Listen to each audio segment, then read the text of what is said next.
वंदे मातरम बच्चों, आशा है आपने जो मैंने पिछली वीडियो में आपको 1 से 4 प्रश्न उत्तर भेजे थे सबने समझ लिए होंगे और अपनी उत्तर पुस्तिका पर भी लिख भी लिए होंगे। तो आज हम क्या निराश हुआ जाए पाठ के इसके अगले जो प्रश्न उत्तर हैं वो मैं आज आपको समझाने जा रही हूँ। तो 5वां प्रश्न है हमारा, लेखक ने लेख का शीर्षक क्या निराश हुआ जाए क्यों रखा होगा?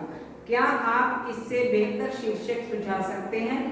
उत्तर है क्या निराश हुआ जाए पाठ के शीर्षक से हम पूरी तरह से सहमत हैं। इस पाठ का शीर्षक बिल्कुल सही है।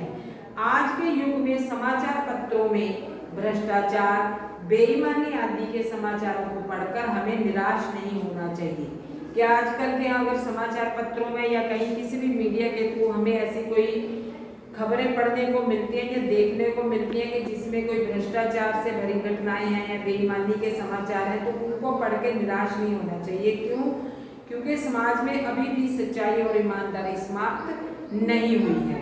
इस पाठ में लेखक ने रेल टिकट बाबू और कंडक्टर जैसे लोगों का उदाहरण देते हुए हमें ये बताया है कि अभी भी समाज के अंदर जो हमारे नैतिक मूल्य हैं, सच्चाई, ईमानदारी, ये सब समाप्त नहीं हुए हैं।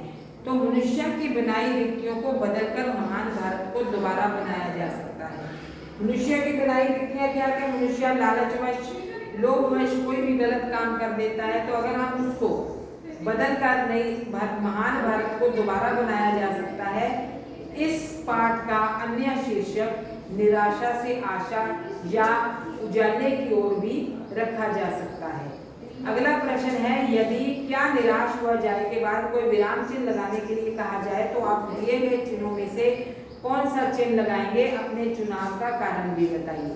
ये नीचे बच्चों कुछ विराम चिन्ह दिए गए हैं, इनमें से अगर हमें कोई क्या निराश हुआ जाए के बाद विराम चिन्ह लगाने के लिए बोला जाए तो हम कौन सा चिन्ह लगाएंगे?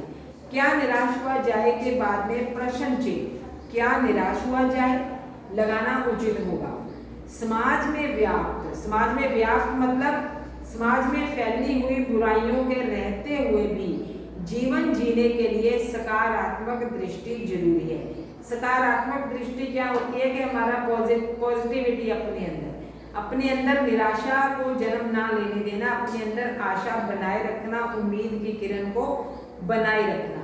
तो इसीलिए यहाँ जो लेखक है वो हमसे प्रश्न पूछ रहा है कि क्या निराश हुआ जाए। ऐसा नहीं है, समाज में अभी भी सारे नैतिक मूल्य विद्यमान हैं, तो आवश्यकता है उनको उजागर करने की, उन्हें बाहर लाने की। 7वां प्रश्न है, आदर्शों की बातें करना तो बहुत आसान है पर उन पर चलना बहुत कठिन है।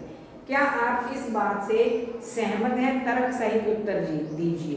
तर्क का अर्थ होता है कि जो बात हम कह रहे हैं उसको साबित करने के लिए हम क्या उदाहरण दे रहे हैं। आदर्शों की बातें करना तो बहुत आसान है पर उन पर चलना बहुत कठिन है। हम इस बात से सहमत हैं कि समाज में हम ये कहते हैं झूठ नहीं बोलना, लालच नहीं करना, इस बात से हम बिल्कुल सहमत हैं। इन पर चलना बहुत कठिन है। क्यों? क्योंकि कई बार परिस्थितिवश या कई बार हम जब अपने मन से किसी बात को नहीं मानते या मन के बहकावे में आकर के कभी कोई ना कोई ऐसा कार्य कर बैठते हैं। क्योंकि व्यक्ति जब आदर्शों की राह पर चलता है तब उसे कई कठिनाइयों का सामना करना पड़ता है। असामाजिक तत्वों और विरोधियों का अकेले सामना करना पड़ता है। जैसे इस पाठ में ये बताया है, ये दिखाया गया है कि जो सच्चाई के रास्ते पर चलते हैं, जो ईमानदार व्यक्ति हैं वो मूर्ख हैं, और जो भ्रष्टाचारी लोग हैं वो सच पर की राह पर चलने वाले लोगों को परेशान करते रहते हैं। तो इसीलिए कई बार उसको असामाजिक तत्वों और विरोधियों का अकेले सामना करना पड़ता है। भारतीय जीवन शैली में लालच नहीं करना, झूठ नहीं बोलना आदि बहुत से सिद्धांत और नैतिक मूल्यों को लोग मानते चले आ रहे हैं कि हमारे जो है कि झूठ नहीं बोलना, लालच नहीं करना, बड़ों का आदर करो, ये सारे ऐसे सिद्धांत जो हम बचपन से सुनते चले आ रहे हैं, हमारे जो भारतीय लोग हैं इन पर चलते चले आ रहे हैं।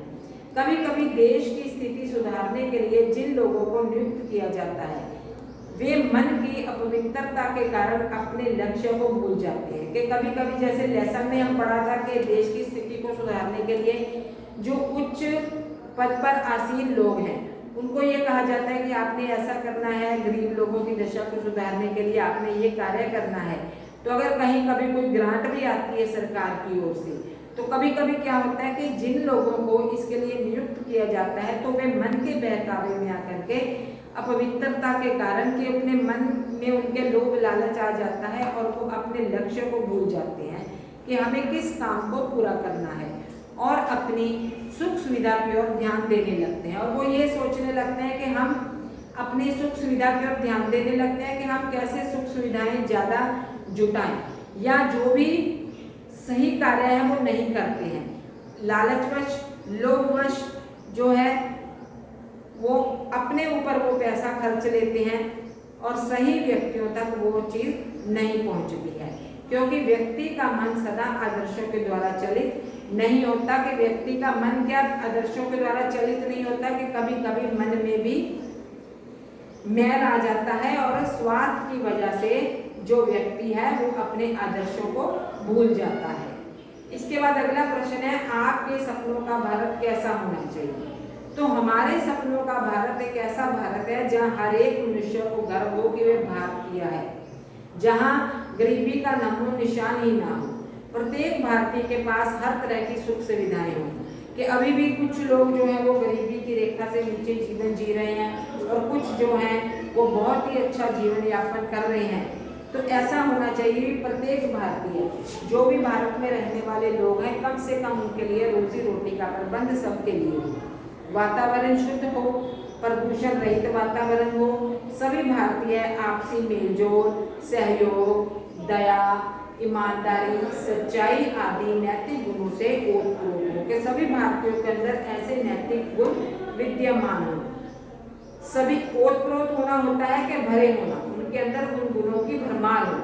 सभी के पास रोजगार के समान अवसर हो, रोजगार सभी को मिलना चाहिए, सभी के पास समान अवसर हो। जैसे आजकल हम देख रहे हैं कि समाज के अंदर अगर भ्रष्टाचार फैला है तो बहुत से लोग रिश्वत देकर के अपना काम करवा लेते हैं। जो जितना ज्यादा पैसा दे देता है उसको पहले नौकरी पे रख लिया जाता है। तो ऐसा नहीं होना चाहिए, किसी को भी अपने सपने पूरे करने के लिए विदेश ना जाना पड़े। तो आजकल हम ये देख रहे हैं कि हमारी जो युवा पीढ़ी है वो विदेशों की ओर ज्यादा भाग रही है। क्यों? क्योंकि वहां पर उनके जो सपने पूरे करने के लिए क्या है कि उनको ये लगता है कि वहां पर हमें हमारी मेहनत का पूरा मूल्य मिलता है। तो ऐसा नहीं होना चाहिए। अगर हमारे देश के अंदर हमें रोजगार के समान अवसर मिलेंगे तो फिर कोई भी जो युवा लोग हैं, युवा पीढ़ियां हमारी, वो अपना देश छोड़ करके विदेश की ओर नहीं जाएगी। मेरा देश दिन दुगनी रात चौगुनी तरक्की करे। तो मेरा देश दिन दुगनी रात चौगुनी तरक्की करे, हमारे सपनों का भारत ऐसा होना चाहिए। बच्चों आगे है इसके बाद भाषा की बात। भाषा की बात में पहला प्रश्न है कि पाठ के अंदर द्वंद्व समास के बहुत से शब्द आए हैं, जैसे धर्म भीरु, चरम परम, ऐसे बहुत से उदाहरण हमें देखने को मिलते हैं। तो द्वंद्व समास जो समास का एक प्रकार है, इसके आगे 10 उदाहरण हमने अपनी तरफ से देखने हैं। इसकी पहचान क्या होती है कि इसमें ये योजक चिन्ह लगा होता है, और जब हम इसका विग्रह करते हैं तो हम योजक चिन्ह की जगह पर और लगा देते हैं, माता और पिता, जैसे माता पिता, माता और पिता। तो अब जो मैंने आपको नीचे शब्द दिए हैं इसमें आप और लगाकर सामने इसके लिखते जाओगे, अपने आप इसको लिखोगे। जैसे सुख दुख, सुख और दुख, आगे पीछे, आगे और पीछे, भूख प्यास, भूख और प्यास, हंसना रोना, हंसना और रोना, आते जाते, आते और जाते, लाभ हानि, लाभ और हानि, अपना पराया, अपना और पराया, अमीर गरीब, अमीर और गरीब, इधर उधर, इधर और उधर। तो इसमें क्या है कि ये दोनों शब्द जो हैं, दोनों शब्द प्रधान होते हैं द्वंद्व समास में। ऐसा नहीं भी एक शब्द प्रधान है दूसरा नहीं है। तो ये तो थे द्वंद्व समास के 10 उदाहरण। आप इसको और लगा के अपने आप इसको सामने लिख लेंगे। अब जो दूसरा प्रश्न है भाषा की बात में, हमारे पाठ में से तीनों प्रकार की संज्ञाओं के उदाहरण खोज कर लिखिए। इन लेसन में संज्ञा के तीनों रूपों के उदाहरण हमने खोजने हैं। जैसे व्यक्तिवाचक संज्ञा, व्यक्तिवाचक संज्ञा में हमारे पास गांधी जी का नाम आया है, तिलक, मदन मोहन मालवीय, रविंद्रनाथ ठाकुर। तो ये सारे व्यक्तिवाचक संज्ञा के उदाहरण हैं। जातिवाचक संज्ञा बस, यात्री, ड्राइवर, कंडक्टर आदि। भाववाचक संज्ञा ईमानदारी, सच्चाई, झूठ, चोर, डकैत आदि। तो बच्चों ये उम्मीद है भाषा की बात आपको समझ में आ गई होगी और अपना काम आप भली प्रकार से पूरा करके अपनी उत्तर पुस्तिकाएं पूरी करके जल्दी से जल्दी इनको चेक करने के लिए घर पर भेजिए। और अगर आप घर से बाहर जा रहे हैं तो मास्क लगा के जाइए, सैनिटाइजर साथ में लेके जाइए। अपना ध्यान रखें, अपने परिवार का ध्यान रखें। धन्यवाद।